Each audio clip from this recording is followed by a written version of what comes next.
मोहम्मद सल्लल्लाहु अलैहि वसल्लम ने एक दफा ऐलान किया था मदीना की गलियों में कि शराब पर पाबंदी है।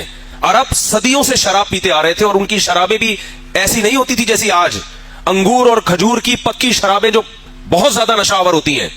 फुकहा ने अंगूर खजूर की शराब का हुक्म अलग बयान किया है, अंगूर खजूर के अलावा शराब का हुक्म अलग बयान किया है। शराबों के आदी थे, मगर उधर नबी सल्लल्लाहु अलैहि वसल्लम ने ऐलान किया और मदीना की गलियों में शराब के मटके बहा दिए सहाबा कराम ने। और आप सल्लल्लाहु अलैहि वसल्लम ने सिर्फ शराब को हराम नहीं किया, फरमाया जिन बर्तनों में शराब पी जाती थी उन बर्तन को धोकर इस्तेमाल करने की भी इजाजत नहीं है। जिन मटकों में शराब बनती थी उन मटकों को भी तोड़ने का हुक्म दिया आपने। वो दिन जो आयत कुरान की नाजिल हुई है, ऐ ईमान वालों शराब और जुआ ये नापाक है, शैतान का अमल है, फजतनिबूहु इससे बचो।